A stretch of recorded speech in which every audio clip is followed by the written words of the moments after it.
கூட்டணியை இறுதி செய்வதில் அரசியல் கட்சிகள் மும்முரம். கமலஹாசனுடன் சரத்குமார், ஐஜேகே பேச்சுவார்த்தை.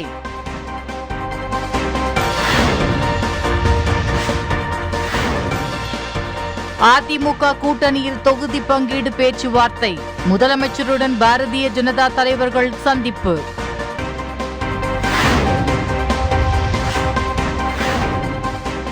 மூன்று நாள் பயணமாக ராகுல் காந்தி தமிழகம் வருகை. திமுக காங்கிரஸ் கூட்டணியை ஆதரித்து இன்று தென் மாவட்டங்களில் பிரச்சாரம்.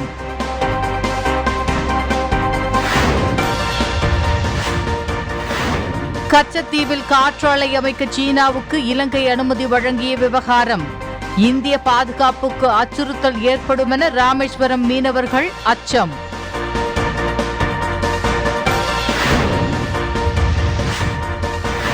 பாம்பன் ரயில் பாலத்தில் கூடுதலாக 2 நவீன கண்காணிப்பு கேமராக்கள். மிதவை தூண் மீது மோதியதால் ரயில்வே நிர்வாகம் நடவடிக்கை.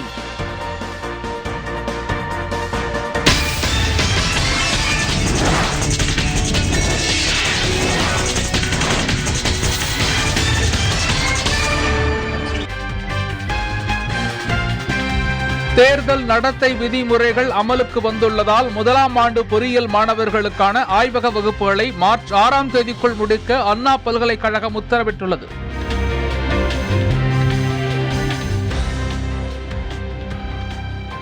வேளாண் சட்டங்களை திரும்ப பெற வலியுறுத்தி டெல்லியில் உள்ள சிங்கு சாலையில் விவசாயிகள் 94வது நாளாக போராட்டம் நடத்தி வருகின்றனர்.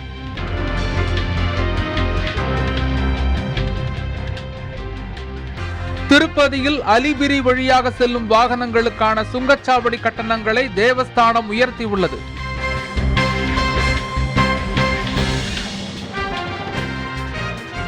மகாராஷ்டிரா மாநிலத்தில் கொரோனா வைரஸ் தொற்று வேகமாக பரவி வருவதால் மும்பையில் IPL போட்டியை நடத்தும் முடிவை BCCI கைவிட முடிவு செய்துள்ளது.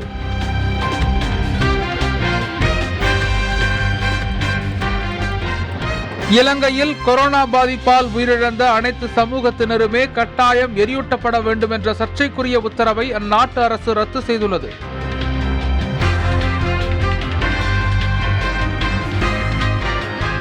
கொரோனா தடுப்பூசியை மற்ற நாடுகளுக்கு விநியோகிப்பதில் இந்தியாவிடம் சீனா தோற்றுவிட்டதாக வெளியான அறிக்கைக்கு சீனா மறுப்பு தெரிவித்துள்ளது.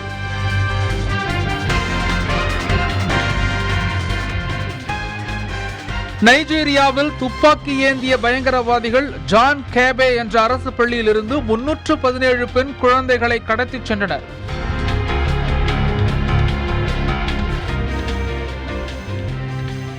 வங்கி வாடிக்கையாளர்களுக்கு காப்பீட்டு பாலிசிகளை விற்பனை செய்யும் விதமாக SBI ஜெனரல் இன்சூரன்ஸ் நிறுவனத்துடன் இந்தியன் ஓவர்சீஸ் வங்கி உடன்பாடு செய்து கொண்டுள்ளது.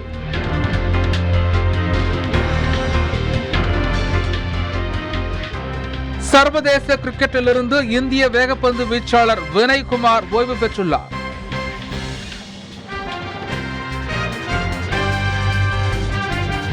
சென்னையில் இன்று பெட்ரோல் லிட்டருக்கு 93 ரூபாய் 11 காசுகளாகவும் டீசல் லிட்டருக்கு 86 ரூபாய் 45 காசுகளாகவும் விலை நிர்ணயம் செய்யப்பட்டுள்ளன.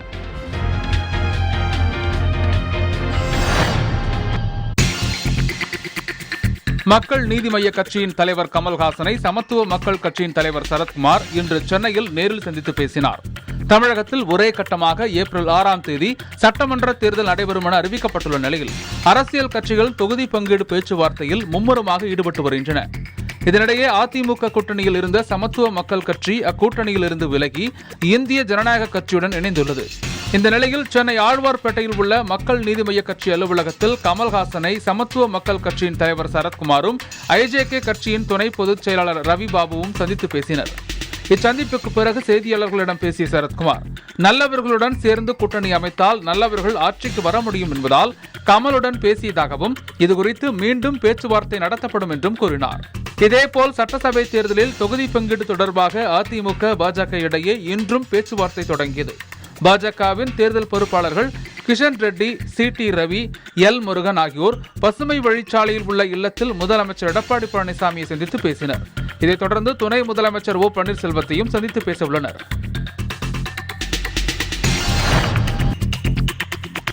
வீட்டு மனைகளுக்கு டிடிசிபி அப்ரூவல் சான்றிதழ் வழங்க லஞ்சம் வாங்கியதாக 2 ஊழியர்கள் கைது செய்யப்பட்டனர். திருப்பூரை சேர்ந்த முத்துக்குமாரவேல் வீட்டுமனைகளுக்கு டிடிசிபி அப்ரூவல் சான்றிதழ் பெறுவதற்கு பழங்கரை ஊராட்சியில் விண்ணப்பித்திருந்தார். இந்நிலையில் சான்றிதழ் வழங்க ஊராட்சி மன்ற எழுத்தர் செல்வம் 25,000 ரூபாய் லஞ்சம் கேட்டுள்ளார். இதையடுத்து முத்துக்குமாரவேல் திருப்பூர் மாவட்ட லஞ்ச ஒழிப்புத்துறை போலீசாரிடம் புகார் அளித்துள்ளார். பின்னர் லஞ்ச ஒழிப்பு போலீசார் அறிவுறுத்தலின்படி முத்துக்குமாரவேல் ரசாயனம் தடவிய ரூபாய் நோட்டுகளை சங்கர் என்பவரிடம் கொடுத்தபோது டிஎஸ்பி தட்சிணாமூர்த்தி தலைமையிலான போலீசார் சங்கர் மற்றும் எழுத்தர் செல்வம் ஆகிய இருவரையும் கைது செய்தனர்.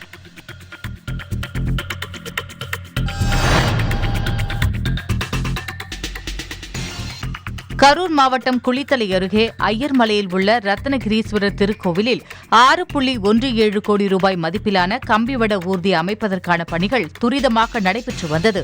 இதற்கான சோதனை ஓட்டத்தை தமிழக முதல்வர் எடப்பாடி பழனிசாமி காணொலி காட்சி மூலம் தொடங்கி வைத்தார். இதனை மாவட்ட ஆட்சியர் மலர்விழி நேரில் பார்வையிட்டு அனைவருக்கும் இனிப்புகள் வழங்கினார்.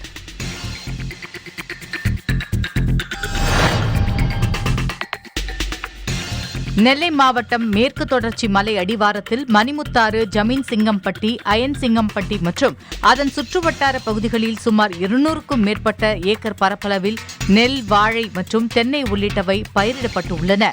இந்நிலையில் இரவு நேரத்தில் காட்டு யானை ஒன்று விளைநிலத்தில் புகுந்து பயிர்களை சேதப்படுத்தி வருவதால் வனத்துறையினர் இதனை தடுக்க நடவடிக்கை எடுக்க வேண்டும் என்றும் சேதங்களுக்கு உரிய இழப்பீடு வழங்க வேண்டும் என்றும் விவசாயிகள் கோரிக்கை வைத்துள்ளனர்.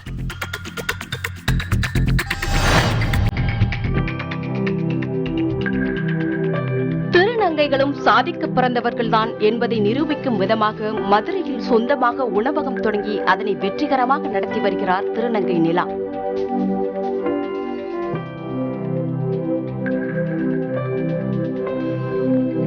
பத்தாம் வகுப்பு வரை மட்டுமே படித்துள்ள நிலா தன்னை திருநங்கையாக உணர்ந்த பின்னர் வீட்டை விட்டு பிரிந்து தனியாக வாழ்ந்து வந்துள்ளார். நான் சின்ன வயசுலேருந்து எனக்கு சாப்பாடும் ரொம்ப பிடிக்கும், சமைக்கவும் ரொம்ப பிடிக்கும். அது நான் பெண்மை உணர்ந்ததே என்னோட அடுப்பாங்கரையில் தான் நான் சொல்லுவேன் எனக்கு. இருந்தாலும் அதனால அந்த அடுப்பாங்கரையிலேருந்து இருந்ததுலேருந்து சின்ன சின்ன விஷயம் சமைக்கிறது, இந்த அஞ்சரை பெட்டி அந்த மாதிரிலாம் ரொம்ப பிடிக்கும். சரி, ஓகே, இப்போ நம்ம ஃப்யூச்சரில் ஏதாவது ஒன்று பண்ணலன்னா ஒன்று சாப்பாடு கடை வைக்கிற மாதிரி ஒரு ஐடியா, சும்மா ஒரு இட்லி கடை சாப்பாடு கடை பண்ணுற மாதிரி ஐடியா இந்த அளவுக்கு நான் ஹோட்டல் பண்ணுவேன்னு எனக்கே தெரியாது. வீட்டில் பெற்றோருடன் இருக்கும் போதே சமையலில் அதீத ஆர்வத்துடன் இருந்து வந்துள்ளார். ஆரம்பத்தில் பிற திருநங்கைகள் போல கடைகளுக்கு சென்று யாசகம் வாங்கி வாழ்ந்து வந்த நிலா வாழ்க்கையில் ஏதாவது சாதிக்க வேண்டும், சொந்த காலில் நின்று முன்னேற வேண்டும் என்று தான் சேர்த்து வைத்திருந்த பணத்தை முதலீடு செய்து அசைவ உணவகம் ஒன்றை தொடங்கி வெற்றிகரமாக தற்போது நடத்தி வருகிறார்.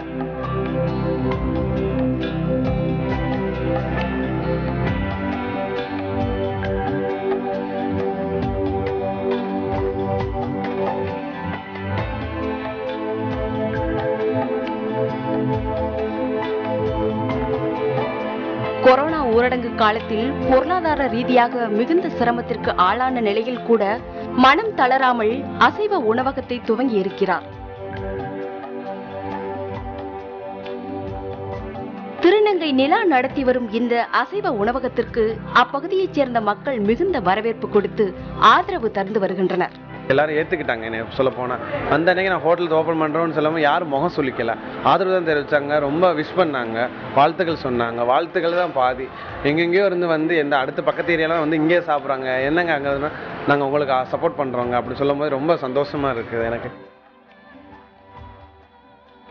மேலும் உணவகத்தில் பொருளாதார ரீதியாக பின்தங்கியவர்கள், திருநங்கைகள், ஆதரவற்ற பெண்களை பணியில் அமர்த்தியுள்ளார்.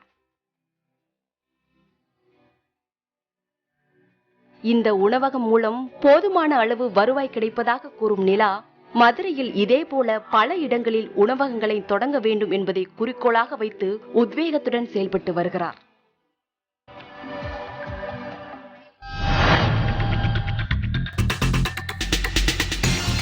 தஞ்சையில் நடைபெற்ற உலக திருக்குறள் 3வது மாநாட்டில் திருக்குறளை தேசிய நூலாக அறிவிக்க வேண்டுமென தமிழறிஞர்கள் கோரிக்கை வைத்துள்ளனர். மாநாட்டில் திருவள்ளுவர் சிலைக்கு மலர் தூவி மரியாதை செலுத்தப்பட்டு ஊர்வலமாக எடுத்து வரப்பட்டது. விழாவில் தங்கத்தில் செய்த திருக்குறள் ஓலைச்சுவடி ஒன்று பொதுமக்கள் பார்வைக்கு வைக்கப்பட்டிருந்தது. நிகழ்ச்சியின் இறுதியில் திருக்குறளை தேசிய நூலாக அறிவிக்க வேண்டுமென கோரிக்கை வைக்கப்பட்டது. இதில் தமிழ் பேராசிரியர்கள், பன்னாட்டு தமிழறிஞர்கள் உள்ளிட்டோர் கலந்து கொண்டனர்.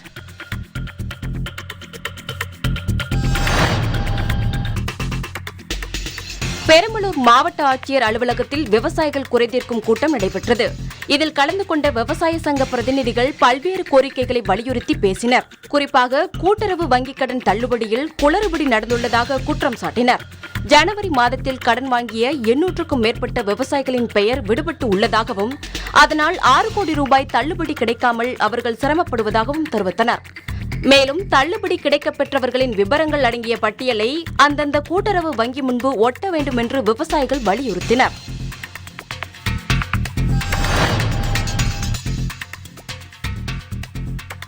புதுச்சேரி கடற்கரை பகுதியில் பொதுமக்கள் மற்றும் சுற்றுலா பயணிகள் பயன்பெறும் வகையில் புதிதாக கிரானைட் கற்களால் அமைக்கப்பட்ட இருக்கைகள் மற்றும் நடமாடும் கழிப்பறைகள் துணைநிலை ஆளுநர் தமிழிசை சவுந்தரராஜன் தொடங்கி வைத்தார்.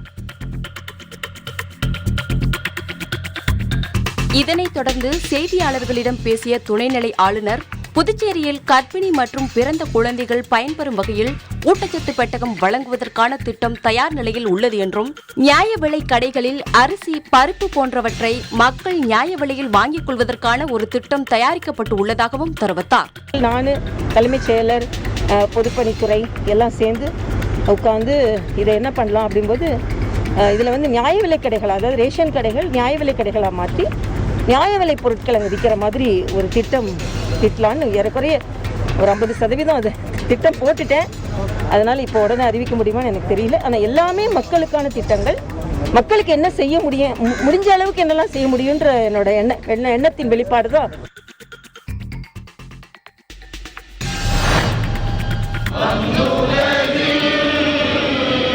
கன்னியாகுமரி மாவட்டம் தக்கலையில் நெசவு தொழிலாளியாக வாழ்ந்து 14 நூல்களை எழுதிய சூஃபி கவிஞர் வீரப்பாவின் ஆண்டு பெருவிழாவின் முக்கிய நிகழ்ச்சியான ஞான புகழ்ச்சி பாடல் பாடும் நிகழ்ச்சி விடிய விடிய நடைபெற்றது. நிகழ்ச்சியில் தமிழகம், கேரளாவைச் சேர்ந்த ஏராளமான இஸ்லாமியர்கள் குடும்பத்தோடு பங்கேற்றனர்.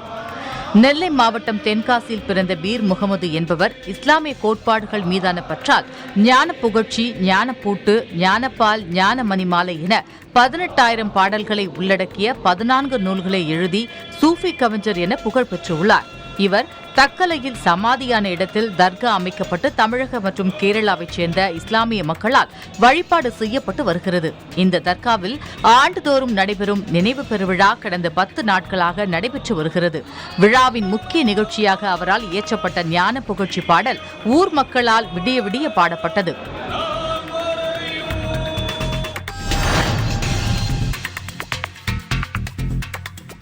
தமிழகத்தில் மத்திய அரசுக்கு விரோதமான ஆட்சி வந்தால் நலத்திட்டங்கள் அனைத்தும் மூடப்படுவது உறுதி என பாரதிய ஜனதா கட்சியின் முன்னாள் தேசிய செயலாளர் ராஜா பேசியுள்ளார். சிவகங்கை மாவட்டம் காரைக்குடி அருகே புதுவயலில் நடந்த தேர்தல் பிரச்சார கூட்டத்தில் பேசிய ராஜா, அரசியல் மேடை என்பது மக்களுக்கு பாடம் நடத்தும் வகுப்பறை எனவும் தெரிவித்தார். அவரும் பிரதம மந்திரி மருத்துவ காப்பீடு திட்டத்தை செயல்படுத்தவில்லை. அப்போ இங்க மத்திய அரசுக்கு விரோதமான ஆட்சி வந்தா இந்த திட்டங்கள் நமக்கு மூடப்படுமா இல்லையா?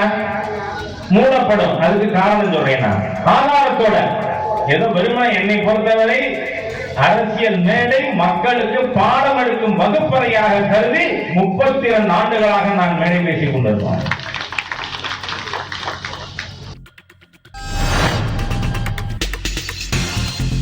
தேனி மாவட்டம் போடி அருகே தம்பிநாயக்கன்பட்டி ஊராட்சி பகுதியில் அரசுக்கு சொந்தமான பொன்குன்றம் ஒழுகால் ஓடை அமைந்துள்ளது. இந்த ஓடையின் இருபுறமும் பல ஆண்டுகளாக தனிநபர்கள் சிறிது சிறிதாக ஆக்கிரமித்து விவசாயம் செய்து வருவதாக குற்றச்சாட்டு எழுந்துள்ளது. இதனால் ஓடை குறுகலாகி ஆடு மாடுகள் மேய்ச்சலுக்கு செல்ல முடியாத நிலை ஏற்பட்டுள்ளதாக விவசாயிகள் புகார் தெரிவிக்கின்றனர். இதுகுறித்து தேனி மாவட்ட ஆட்சியர், உத்தமபாளையம் வட்டாட்சியர், காவல்துறையினர் ஆகியோரிடம் ஆடு மாடுகள் வளர்ப்போர் சங்கம் மற்றும் அப்பகுதி விவசாயிகள் மனு அளித்திருந்தனர். இந்நிலையில் பொன்குன்றம் ஒழுகால் ஓடை இருபுறமும் ஆக்கிரமிப்பு செய்துள்ள பகுதிகளை உத்தமபாளையம் கிராம நிர்வாக அலுவலர், வருவாய் அலுவலர், தம்பிநாயக்கன்பட்டி ஊராட்சி தலைவர் ஆகியோர் அளவீடு செய்யும் பணியில் ஈடுபட்டனர். அப்போது ஓடை ஆக்கிரமிப்புகளை அகற்ற நடவடிக்கை எடுக்கப்படும் என விவசாயிகளிடம் அதிகாரிகள் தெரிவித்தனர்.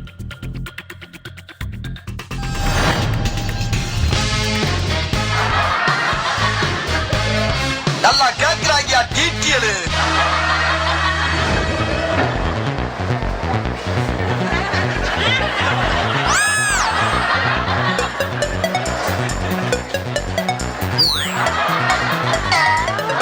இந்தியால ஸ்டேட்ஸா பிகெஸ்ட் ஸ்டேட் நிலப்பரப்பு நிலப்பரப்பில் பெரிய மாநிலம் இப்படிலாம் கேட்டேன். ஐயோ திடீர்னு கேட்டால் தான் சொல்லுவாங்க. Uttarakhand, Uttar Pradesh, Mumbai, I can't get. தமிழ்நாட்டுக்குள்ளயா? Bangalore, Uttar Pradesh. ஐயோ இதெல்லாம் எங்க அப்பா பார்த்தாருன்னா செம்மையா கேவலமா கழுவி ஊத்துவாரு. இல்ல வேண்டாம். குஜராத்தா? ஹைதராபாத், கர்நாடகா, பஞ்சாபா? இல்லைங்க, கரெக்டாக தெரியல. நம்ம தமிழ்நாடு தானா? சொல்லியா தமிழ்நாடு தானா? தப்பான அமெரிக்கா, காமெடி எல்லாம் பண்ணுறீங்களா? மத்திய பிரதேஷ், தெரியல. காஷ்மீர், உத்தரப்பிரதேஷ், அதுவும் இல்லை. குஜராத்தா? டெல்லியா? தமிழ்நாடு. தமிழ்நாடு இல்ல கண்டிப்பா. தப்பு தப்பா எதுக்கு சொல்லணும்? கொஸ்டின் கேக்குறாங்க சொல்ல நாங்க ஸ்கூல்ல விட்டு நின்னுட்டோம். இல்ல இல்ல Don't ask history things, all it's very bad. இல்ல சார், இல்ல வேணாம்.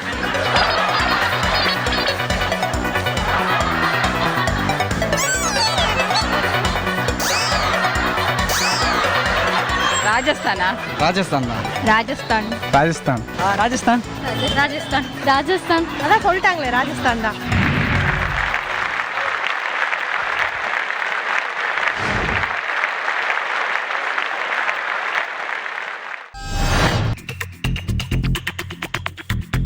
மாசிமக திருவிழாவையொட்டி இருளர் சமூகத்தினர் தங்கள் இன வழக்கப்படி பாரம்பரிய திருவிழாவை கொண்டாட பிரசித்தி பெற்ற சுற்றுலா நகரமான மாமல்லபுரம் கடற்கரையில் முகாமிட்டு பந்தல் அமைத்தனர். தங்களது குலதெய்வமான கன்னியம்மன் மாசிமகம் பௌர்ணமியன்று கடற்கரையில் அருள்பாலிக்க வேண்டி கடற்கரையில் தங்கி கன்னியம்மனுக்கு பூஜைகளை நடத்தினர். இதைத் தொடர்ந்து நிச்சயிக்கப்பட்ட ஜோடிகளுக்கு திருமணமும் நடத்தி வைத்தனர். இத்திருவிழாவையும் சடங்குகளையும் நடத்துவதற்காக கடற்கரையில் இடம் பிடிக்க ஓரிரு நாட்களுக்கு முன்னதாகவே வந்து மாமல்லபுரம் கடற்கரையில் ஆங்காங்கே புடவைகள், தென்னங்கீற்றுகள் ஆகியவற்றைக் கொண்டு திறந்தவெளி குடில்களை அமைத்தனர். விழா குறித்து கருத்து தெரிவித்த இவர்கள், ஆண்டுக்கு ஒருமுறை தாங்கள் அனைவரும் மாமல்லபுரம் கடற்கரையில் ஒன்று சேர்வதால் அரசு எங்களுக்கு தேவையான அடிப்படை வசதிகளை செய்து தர வேண்டும் என்றனர்.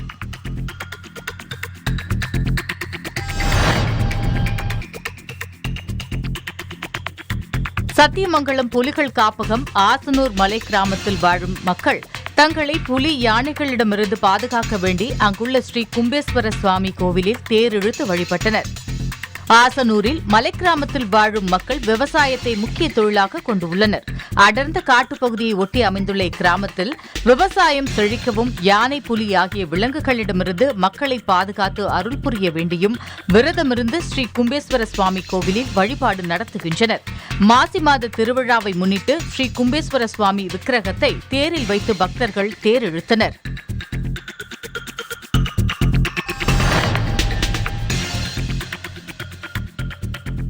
ரயில்வே துறையை தனியார் மயமாக்கும் மத்திய அரசின் திட்டத்தை எதிர்க்கும் வகையில் அனைத்து தொழிற்சங்கங்களையும் ஒருங்கிணைத்து போராட்டம் நடத்தப்படும் என SRMU ஜோனல் தலைவர் ராஜா ஸ்ரீதர் திருச்சியில் தெரிவித்தார். SRMU சார்பில் சிறப்பு கூட்டம் திருச்சியில் நடைபெற்றது. கூட்டத்திற்கு பின்னர் செய்தியாளர்களிடம் பேசிய ராஜா ஸ்ரீதர், வருமானம் வரும் வழித்தடங்களில் மட்டும் ரயிலை இயக்க அந்த வழித்தடங்களை தனியாரிடம் ஒப்படைப்பதே மத்திய அரசின் கொள்கையாக உள்ளது என்று குற்றம் சாட்டினார்.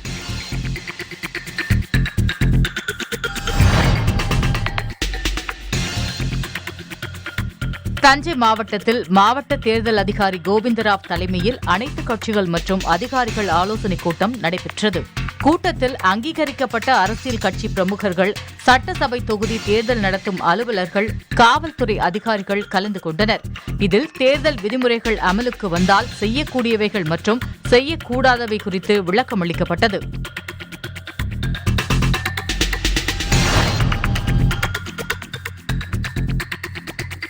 ஆவடி காமராஜர் நகரில் உள்ள 15 வயது சிறுமி திடீரென காணாமல் போனதால் சிறுமியின் பெற்றோர் ஆவடி காவல் நிலையத்தில் புகார் செய்தனர். இதையடுத்து போலீசார் வழக்கு பதிவு செய்து தீவிர விசாரணை நடத்தினர். விசாரணையில் நந்தவன மேட்டூரைச் சேர்ந்த ஞானப்பிரகாசம் என்பவர் கடத்திச் சென்று கட்டாய தாலி கட்டி பாலியல் பலாத்காரம் செய்தது தெரியவந்தது. இதையடுத்து குற்றவாளியை கைது செய்து திருவள்ளூர் மகிழா நீதிமன்றத்தில் ஆஜர்படுத்தி சிறையில் அடைத்தனர்.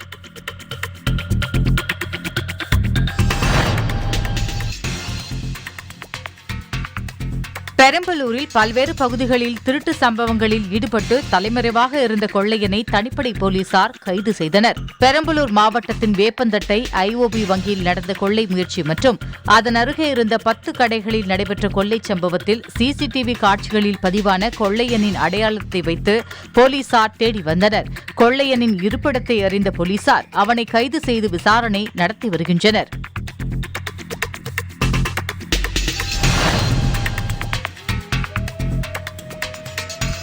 சிவகாசி அருகே காளையார்குறிச்சியில் ஏற்பட்ட பட்டாசு ஆலை வெடிவிபத்தில் 5 பேர் உயிரிழந்துள்ளனர். அதில் ஒரே குடும்பத்தில் தந்தை மகள் உயிரிழந்துள்ளது. அக்குடும்பத்தில் மட்டுமல்லாமல் கிராமத்தினரையும் சோகத்தில் ஆழ்த்தியுள்ளது. 75 வயதை கடந்தும் வறுமையால் குடும்பத்திற்காக பட்டாசு ஆலையில் பணியாற்றி வந்தவர் பொன்னுச்சாமி. இவருக்கு 3 பெண் பிள்ளைகள். வறுமையின் காரணமாக இளம் வயது முதலே பொன்னுச்சாமியும் அவரது 2 மகள்களான சந்திரா மற்றும் சுதா பட்டாசு ஆலையில் பணியாற்றி வந்தனர்.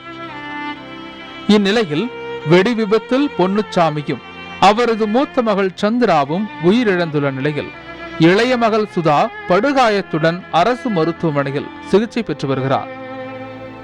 தனது கணவர் மற்றும் மூத்த மகளை பறிகொடுத்துவிட்டு கதரும் மூதாட்டியின் பரிதாப நிலையை பார்க்கும் கல்நெஞ்சம் கொண்டவர்களும் கூட கதறி அழுவர்.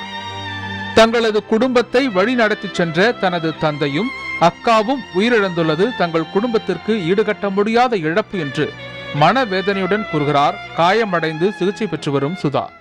அங்கிட்ட வெடி வெடிச்சுக்கிட்டு இருந்துச்சு. அப்படியே நாங்கள் தப்பிச்சு ஓடி பார்த்தோம். எல்லாரும் ஓடி போயிட்டாங்க. எல்லாரும் எங்கிட்டு போனாங்கன்னு எனக்கும் தெரியல. எங்கள் அப்பா எங்கள் அக்கா எல்லாம் கேட்டாங்க. எனக்கு எங்கிட்டுமே தெரியல. நான் தான் கடைசியால் வந்து யாருன்னு தெரியல. அதுக்கப்புறம் 9 மணிக்கு சொன்னாங்க உங்கள் அப்பாவும் உங்கள் அக்காவை இறந்து போயிட்டாங்கன்னு சொல்லி சொன்னாங்க. பார்க்க கூட விட மாட்டேங்கிறாங்க. 3 பேர் வேலை பார்த்தோம். எங்கள் அக்கா நான் எங்கள் அப்பா 3 பேர் வேலை பார்த்தோம். அப்புறம் மதினி ஒன்றாவது இறந்து வச்சு. இன்னொருத்தவங்க ரொம்ப காயப்பட்டு அவங்களும் இருக்காங்க. 5 பேரில் 2 பேர் தப்பிச்சிட்டாங்க. 3 பேர் காயப்பட்டிருக்கு. 2 பேர் காயப்பட்டிருக்காங்க. 3 பேர் இறந்து போயிட்டாங்க. பார்க்க விட மாட்டேங்கிறாங்க. பார்க்க சொல்லி எனக்கு அனுமதி கொடுங்க. கஷ்டமாக இருக்கு. பார்க்க விட மாட்டேங்கிறாங்க. நீங்கள் சொல்லி எனக்கு பார்க்க விடுங்க. பார்க்க சொல்லுங்க. நான் பார்த்துக்கிறேன். அவங்களையாவது பார்த்துக்கிறேன். வேலை இல்லாதனால தான் எனக்கு குத்தத்துக்கு போகிறது. என்ன செய்ய நம்ம தலைவிதின்னு போகிறது. வேலை இல்லாதனால தான் போனது. தீப்பியாசு வேலை பண்ணால் வேகமாக செய்ய முடியாது. இது பயிராசு பண்ணால் என்னத்தையும் ஒரு 100 ரூபா கிடைக்குமேன்றதுனால தான் போனது. என்ன செய்ய நம்ம நேரம்ட்டு போய்க்கிறோம். எங்கள் அப்பாவும் எப்படி வரைக்கும் எங்கள் அக்காவும் இல்லாமல் எனக்கு 2 பேர்த்தையும் பார்க்கணும். வாழ்வாதாரத்தை பாதுகாக்க பட்டாசு தொழிலை தவிர வேறு வேலை வாய்ப்பு இல்லை என்ற நிலையில் பணிக்கு செல்லும் இக்குடும்பத்தை போன்ற நூற்றுக்கணக்கான பட்டாசு தொழிலாளர்களின் குடும்பங்களில் தலைவர்களையும் இழந்து பரிதவிக்கும் நிலையே தொடர்கிறது. இந்த நிலை மாறி விபத்தில்லா பட்டாசு உற்பத்தியை மேற்கொண்டு பட்டாசு தொழிலாளர்களின் உயிர்களை பாதுகாக்க தமிழக அரசு உரிய நடவடிக்கை எடுக்க வேண்டும் என்பதே அனைவரின் எதிர்பார்ப்பாக உள்ளது.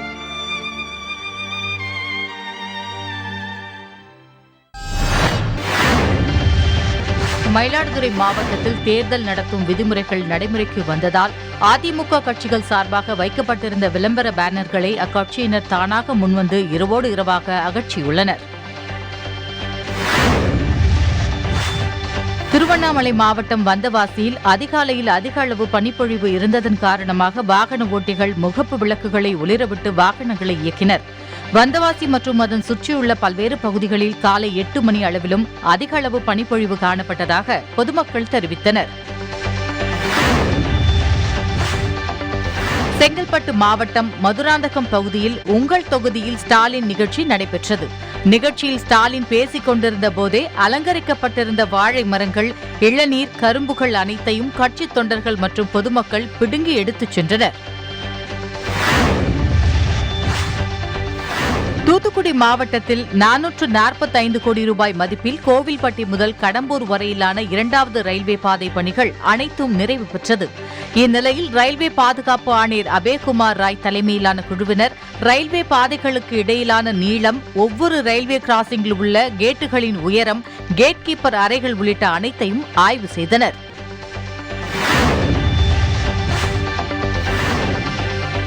தென்காசி காசி விஸ்வநாத சுவாமி கோவிலில் இந்த ஆண்டுக்கான மாசி திருவிழா கடந்த 18ஆம் தேதி கொடியேற்றத்துடன் தொடங்கியது. இதனைத் தொடர்ந்து நடைபெற்ற தேரோட்ட நிகழ்ச்சியில் பக்தி கோஷங்கள் முழங்க ஆயிரக்கணக்கான பக்தர்கள் தேரின் வடத்தை பிடித்து 4 ரத வீதிகளிலும் இழுத்து வந்து நிலைநிறுத்தினர்.